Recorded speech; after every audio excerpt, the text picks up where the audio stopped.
I don't think they're giving them enough respect. I don't think people are really ready for what's coming.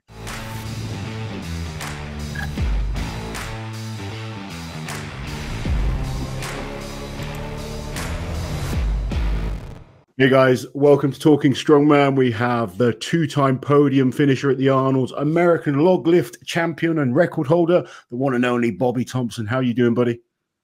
I'm feeling great, Laws. How you doing, man? I'm good. You're looking ridiculous right now. Every time people see you, you're like a lean, mean fighting machine now. You're no longer just this big lump that we knew a few years ago. You know, I kept it a secret, but I've been on a 10-year bulk. I just kept it a secret the whole time. This was really the plan, and glad I was just surprised there. Yeah, I don't know how this happens. Every week I get a little bit leaner. You've mentioned you've been a little worried about my body weight. I was like, I'm feeding myself, and it's just going everywhere. Hey, it's not a bad thing when you can eat and you still get leaner. That's the dream, isn't it?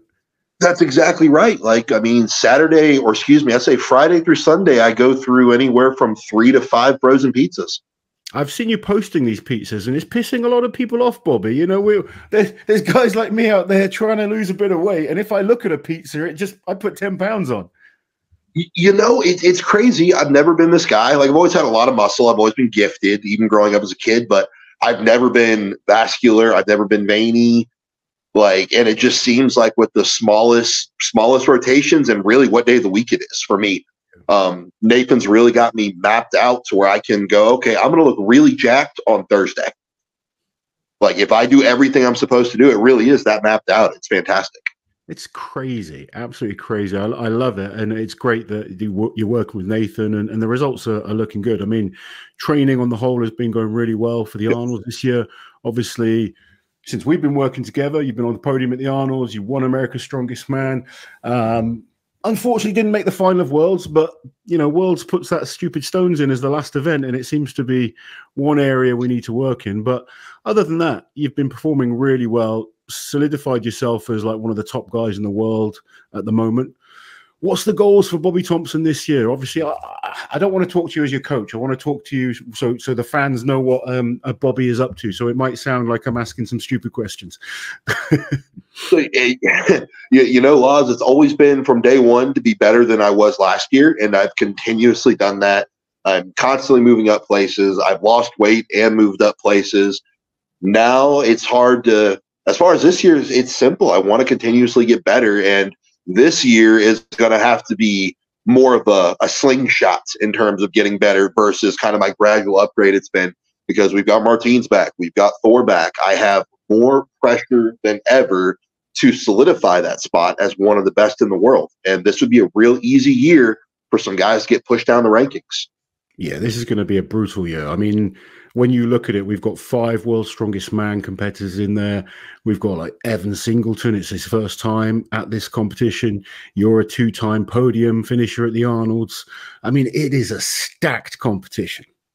It really is. It really is. And it doesn't, a lot of people aren't giving guys like Thor and Kieliszkowski, and I mean, for that matter, and Martins, I don't think they're giving them enough respect. I don't think people are really ready for what's coming.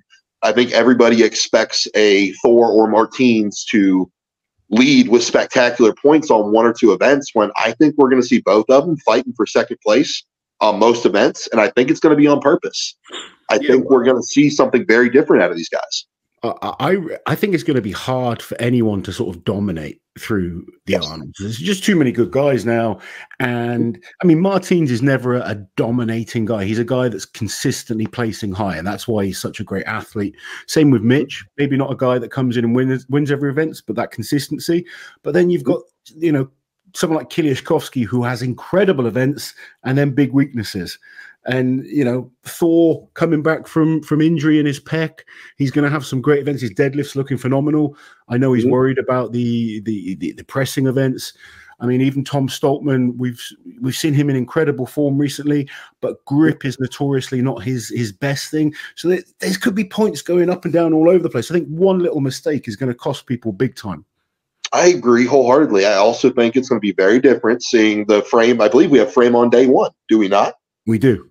Having frame on day 1 is going to change things up a lot. You do have some guys that might have better grip, but simply don't recover onto day 2 very well. Like there's all sorts of back and forths and misnomers. And like you said, Thor's a little concerned about the pressing event, but Thor's going to hit it for at least one. Yeah. Like that in my mind, that's a guarantee for Thor. And then we have a different event being the Denny Stone Walk, or whatever variation they may be choosing to name it in the situation. That's one, I don't think guys are weighing that event out right. I don't think they are. I think the fact that you guys have to do the frame on day 1 and that on day 2 is a bitch. It really is, but it's the way I would want it. Oh, it's better that way around than the other way around. But the fact they're happening at all together, yeah, it's I don't know whose idea that was, but I have questions. we will put it to Jan Todd. She's the mastermind at the moment at the Arnolds. Well, then I have no questions. I've asked Jan questions when I wasn't supposed to. It doesn't end well. You're just going to behave. And yeah, for Jan Todd, yes, I will. There's not many people I will, but for Jan, yes. And at the end of the day, though, it's my job. This is my job. It's what I've signed up for. It's the perfect storm, and it's go time. It's time to play ball. So for the fans watching and the people that are interested in you, let's go through the events and say, give them an idea of where you think you are and what you think you can do. Because obviously we've seen you on some of these events before. Obviously deadlift, you won the deadlift last year at the Arnolds. Mm-hmm. Yes, sir. And, we talk about all the time, our goal is to come and do better. It's to lift more. How are you feeling with the deadlift to start with? Deadlift, things have been fantastic. If you watch my Instagram this week, I had a rep. Won't say how heavy it was. Didn't quite go to plan. But I'm a numbers guy, even though I don't math very well. I'm a numbers guy. I have legitimately missed 2 reps this entire prep. I've had 2 legitimate misses. That was my second one. I have an idea why it occurred, so I'm not really too concerned about it. I think on a good day, I'm going to pull 1,000 or a little over. Yeah. I see that happening for me, which that's a big number. I totally agree. That's where I see, I see us going there, and you are 1,000-pound puller. Without question. And, I'm excited to see what you can pull later in the year as well. I think I've mentioned already, I think you should be someone that deserves an invite to the Deadlift World Championships. You're certainly a contender for the American record on the deadlift. If not, the world record might be a little bit out of the way right now. But I think the American record is certainly something that you're someone that, like, is that something you want to go after? It definitely is. It's something that I've had kind of in my back tank for quite some time now. You and I talked years ago in Bahrain about my deadlift, and it was something that nobody really pays much attention to. It's not something I get a whole lot of credit for. But it's, in say 2022, late 2020 or 2021, I pulled 1,000 pounds to my knees without a suit on. It was me, the guy that got me started in strongman, my coach at the time. Gabriel Pena had just pulled 1,000 pounds. He did it with a suit. I didn't know that. So I decided on a whim. I was like, okay, I'm going to go try and deadlift 1,000 pounds. I pulled it to my knee and missed at my knee on a whim. Like, the potential for my deadlift really is endless. I just haven't had a reason to go. It's time. I want us to push your deadlift, because I believe it's something you can really. I mean, you're world-class deadlifter. We know that, but I think it's something we can really push up, and an area that I think is good for you to focus on. I agree. Yeah. Anyway, we've got the overhead at the Arnold's axle this year instead of the log. I know you'd prefer the log. Axle, something we've kind of been working on, making a few adjustments in terms of technique. And axle is a little bit more technical than a log. And I say this to a lot of people. But we're starting to see some good progress on it now. It was a little bit, at first I was like, oh, we definitely want the log. Now we're starting to see that shoulder and tricep power, and you're getting better at the clean. And suddenly, numbers that were struggling a couple of months ago are now looking pretty easy. Yes, there's definitely been a very, very large, very quick uptake in terms of what I can do on an axle recently. My best ever is a little over 400 pounds, and I just didn't have a reason to push it beyond that point. That was years ago.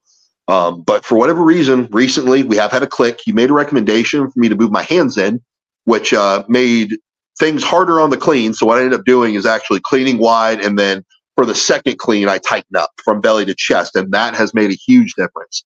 But also, last time I did axle clean and press, I was 370 pounds. Wow. Like, it was old videos. Like, my knees are so wide, they're touching my elbows. I'm almost doing like a sumo clean. Yeah, it's weird when you lose that much weight, how your technique has to change because of your body composition has changed so much. Yes. The biggest thing I've noticed is that weight feels heavy. Yeah. Like shit. Like this, like I had some, of course, you know what I did today. I had some pressing out of the rack today, and I was like, okay, I'm going to strict press my first set of these, which is 330 for a set of 4, and I did it. But when I came out of the rack the first time, it was like, holy shit. And I was like, this feels so much different, not being almost 400 pounds. Is that the biggest difference you noticed with the weight loss? Your strength hasn't necessarily gone down, but things feel a bit heavier on that initial kind of unracking a squat or kind of like carrying weights or taking a weight out when you're racking for the overhead? Yes. I've lost a lot of my ability to control things on the move, I think. And I say lost a lot of my ability. I have to walk something out of a rack slower. Like I can't just pick it up and move with it. Like there is some conscious effort and paying attention to where my body is a little bit more. I know bringing my hands in on my pressing, it took a lot of my barrel chest, big shoulder fight out of it. However, it's less stress on my body, and it does make a little bit more sense. Yeah. So I don't want to say I don't want to say I haven't lost any strength, but my top end is still there. I just can't access it as frequently. I have to be a little bit more intelligent with it is all. Yeah, it's funny. Like we've almost gone full circle since when you first started. You know, I wanted to bring your body weight down and get you a bit fitter, a bit more athletic. Now I'm telling you to try and put a bit of weight on going into the Arnolds, and you can't do it. You're eating and your weight's not going up. I would say on a regular basis, I'm 98% compliant with Nathan Payton's diet. And on days that I'm not compliant, like there are some days I do sneak extra Rice Krispies. Like it's a thing. And it's just like, oh, like I'm so hungry. I need the food. And Nathan doesn't starve me. It just comes in waves. Yeah. But it's part of the process. And it is about being, the best I can describe it, it's about being a smaller, more dense, faster moving object than a larger, slower moving object. I think one thing you've got better at is being more effective and more efficient in terms of using your whole body in movements, whereas before it was that just brute power. That's kind of, an area that we've worked hard at. Exactly. And it was becoming more dynamic. It was a lot of when we started working together, I had already decided I wanted to lose some weight. And I think we discussed that. I think I told you, like, I don't want to be 370 anymore. And I think you told me, I don't ever want you to be 370 again. And I was like, cool, let's go to work. But it was a lot of the dynamic work that we did in the beginning that put me more in touch. And it's little things like my fingers got smaller so I can feel more as I'm grabbing something, or I have greater range of motion out of my abductors now that I'm not as large. So I can stretch them to a healthier range of motion, meaning I can sit deeper when I pick a log up and I have to clean it. I can sit deeper for an Atlas stone. Sure. So yeah, it's been a really interesting ride. Good stuff. So after the axle, we've got the frame. The frame is an event, that's an event where grip strength is something we've worked hard on. It's improving. How are you feeling for the frame? The frame, I do better every year. Like I don't ever do worse than I did the year prior. So I'm excited to get back to it because it's kicked my ass 3 years in a row. Sure. In terms of how I'm feeling about it, I'm feeling like, it's one I don't want to look at you and say I'm not going to finish, but it's one that I get that really cool feeling where it's like, I don't know if I can do this, so I'm going to have to turn something loose to find out. And for me, that's a cool feeling. Like that's a moment of like, oh, we might be able to find something out about ourselves here. Yeah. So if I can get moving, I'm set. I'm all set. If I make that transition going uphill and I get some momentum, get out of the way. We're fine. But it's just that transition over the years has been a little difficult. It's one of those events. People don't realize how hard it is. Very few people have finished that frame. Yes. Well, we see people finish it every year, but generally you'll see the same guys every year finishing the frame. Sure. So I'm excited for it because it keeps beating me. Yeah, I mean this year we do have probably the most guys ever that have finished the frame competing, which obviously is intimidating. But our goal always remains the same: is for you to do the best that you have, and exactly. Be what you did last year. Hopefully, you finish it as well, and you're a happy man. Laws, if we finish the frame and win the deadlift, I'm just saying it's going to be a real cool looking podium. Like that would be a great way to start the day. Yeah, that would be absolutely awesome. How are you looking forward to this stone event? Because this is an interesting one.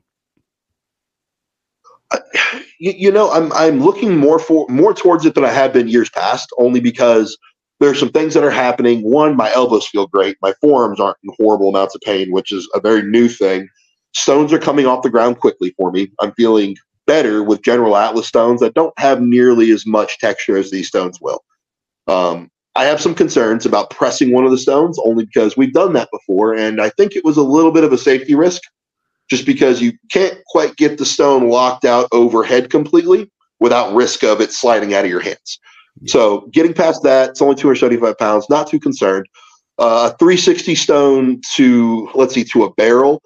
I'm pretty confident with that because last time I touched that stone, I had a torn bicep or freshly torn bicep like 7 weeks prior, and it broke ground. Yeah. So I'm looking relatively confidently at that. And then that leaves us with the tombstone. The tombstone, I'm confident there. I've done it. You've got experience using it before, haven't you? Yeah, I've touched it once, whatever experience that acquires for, but the fact is that I think it helps you over people that've never touched it. Definitely. I would agree. I would agree. I look at that and I'm like, okay, I've done that before. It's hard, but it's something I've done. So now there's not going to be the newness to it. So I'm looking forward to that event. I really am. Yeah. No, I think it's going to be interesting, that one. There's a few guys that are good at it, but most people really, really struggle. One shoulder with a tombstone is going to be massive points. Yeah. Yeah. Like people don't realize how mean that stone is. And the Arnold's, because it's so heavy, by day 2, people are absolutely broken. Mm-hmm. So yeah, yeah. And then we've got 2 weeks later with Arnold UK. Later again, I know. I've spoken to a few of the guys now that are doing both the Arnolds and the Arnold's UK, and it seems like most of you are focused on Ohio, and then you're coming to entertain and put on a show and still try, obviously. But the big focus for most people seems to be the Ohio show, which makes sense.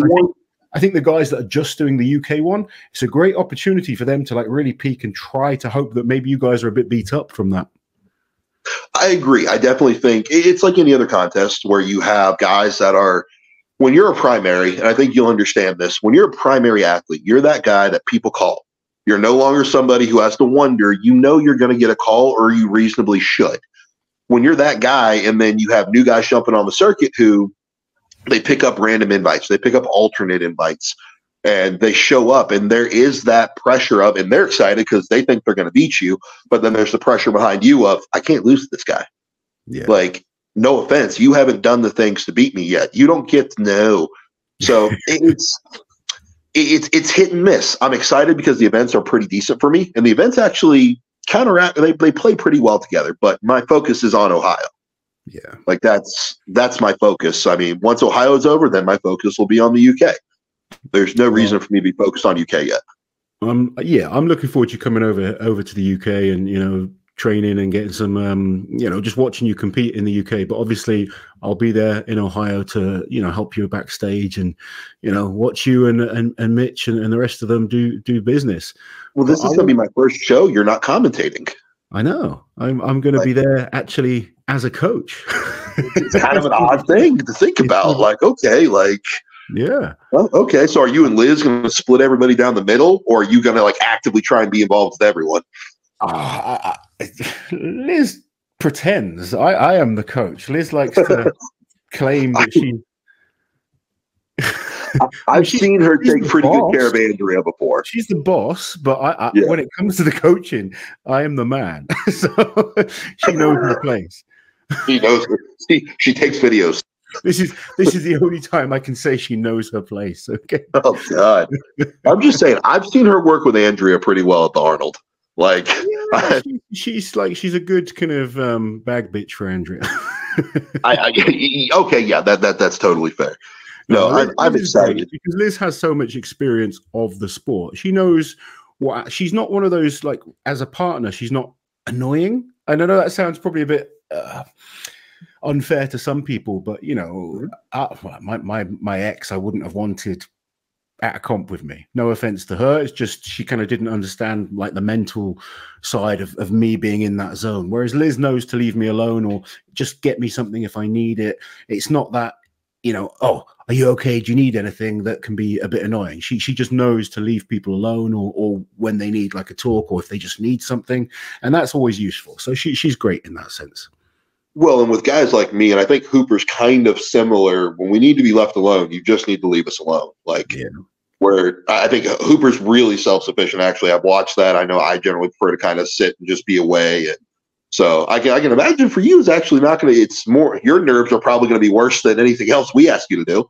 I would rather compete than coach in terms of the feeling the nerves, because competing, it's on you. Whereas you're helping someone else, you feel that pressure and you want them to do well. And, you're so much more nervous than when it's just you competing.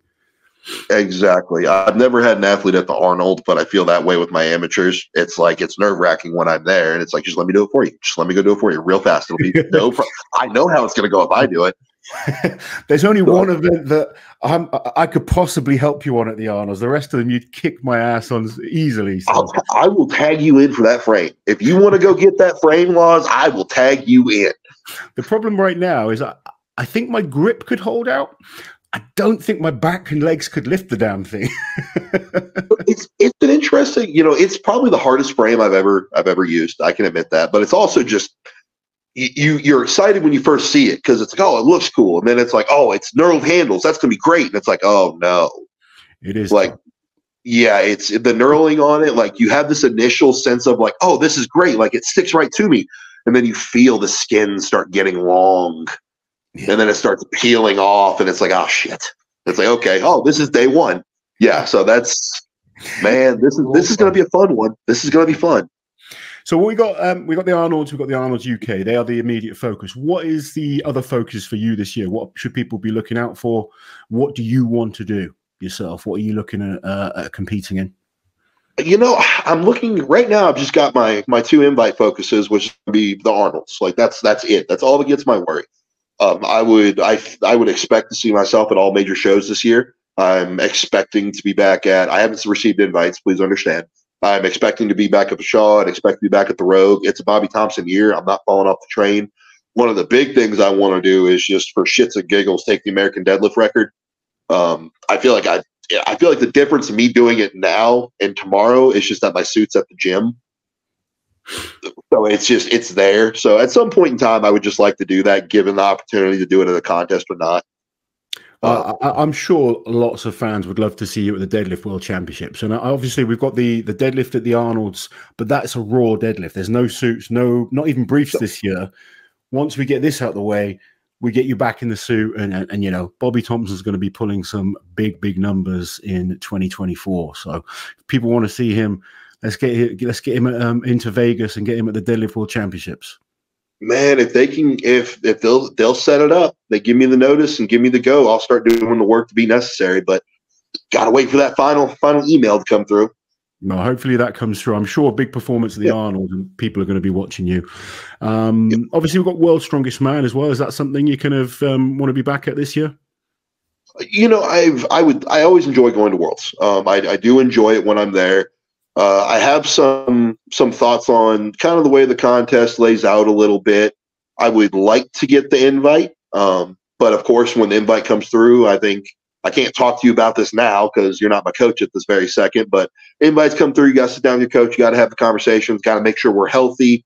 Sure. So I think it was something I've heard from you that usually. What's up, buddy? But I think what a lot of people don't realize is how many big major comps you guys are invited to. You have to be selective sometimes. You just can't do everything, and the pressure that you put your body through to peak for these comps, it's not easy. But so many people, you get it. You're a coach. The amount of people that are like, oh, I'd love to do what you do, and they're not even putting a tenth of the effort that you put into training and the hard work that you put in. I mean, Bobby Thompson is a man on a mission when he trains. He's a determined man, putting ridiculous, like anything I've asked you to do, you do it. There's no excuses made. It's like you just commit 100%. And I have guys that come up to me and they're like, I want to be the world's strongest man. And they can't stick to a program for a week, or they can't stick to a diet for a week. No, and they don't realize how important it is to embrace that suck and do the things. I remember when I first started with you, fucking 4 implement medleys, and you let me pick what the implements were. You're like, it needs to be a farmer and a sandbag, pick the other 2. I'm like, you son of a bitch. Like, okay, cool, let's go do this. And it sucked. But what people don't understand is that finishing that program doesn't matter to the coach. It matters to you because I need it matters to whom the athlete is, because I need to trust my guys. If they tell me something hurts and they have to stop, I need them to trust themselves when they say that. And I'm sure it's very similar here. Like, it doesn't hurt you that I don't do the program. Like, I can come up with an excuse, I'm sore, but I need to be able to trust myself. Like, when I say, hey, I got to cut this. If you can't, then you're wasting your time. I think one of the hardest things is to, as an athlete, is to accept that you have weaknesses or areas that you need to work on. The moment you can kind of look at that, and it's not criticism. Some people take it as criticism. It's not criticism. It's being honest with the people that you care about. If someone tells me I'm great all the time as an athlete, I'm going to be a lazy bastard and think I'm great and then go to the competition and get my ass kicked. Our goal is to win. So we've got to look at, all those weaknesses and be right. Okay, this isn't good enough. We need to go away and work hard at it. And a lot of athletes don't like that. And, because of my role in the commentating and analysis, I've upset a lot of athletes, and I never mean to, but it's, I think sometimes if they can take it in a positive way, they can become better for it. And, when I'm working with people that I work with, I am pretty honest with them. There's no point in not being. I feel like, I used to have my brother coach me, and he was great to coach me because there was no bullshit telling me I'm great. It was, no, you're being a lazy bastard today. You need to do this.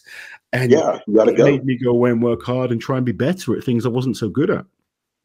Well, and it's a lot of that simply comes from most people aren't willing to go in, which is you've heard this and you've heard it a million times. It's kind of like a beaten horse at this point. But as an athlete, and you're going to understand this right away when I say it to you, my worth is based on my physical performance and the paycheck that earns me. Sure. When most people go to a job, right, or whatever your main source of income is, and I have other sources within the world of strongman, but in terms of that source of income, what I do in the gym, okay, my worth in that environment is based on what my body does and the money that it produces. So when you have people who will not stick to a program for a week, it's because they've never had to look in the mirror and go, I really need $10,000. Like, I don't want it. Like, my car's about to break down. I fucking need it. Yeah. And that's a very different thing.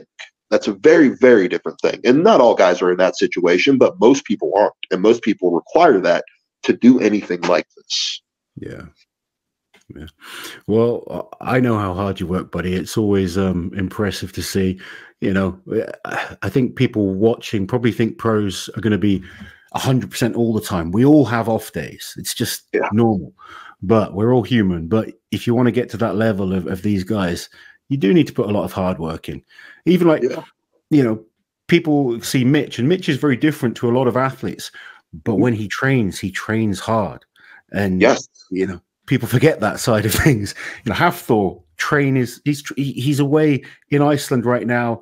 No distractions, training like a madman because he wants to prove he's still one of the best in the world. And he knows how good Tom Stoltman is, how good you are, how good Kiliashkovsky is, Martins, Mitch Hooper, Evan Singleton, all these guys that are training hard for the same competition. You've got to try and outwork each other. And it's going to be so fun to see you all competing. It is. It's going to be a blast. It's going to be really cool for me to be back there with Thor. Thor was, I've told this to a few people, Thor was the first pro that ever kind of welcomed me in.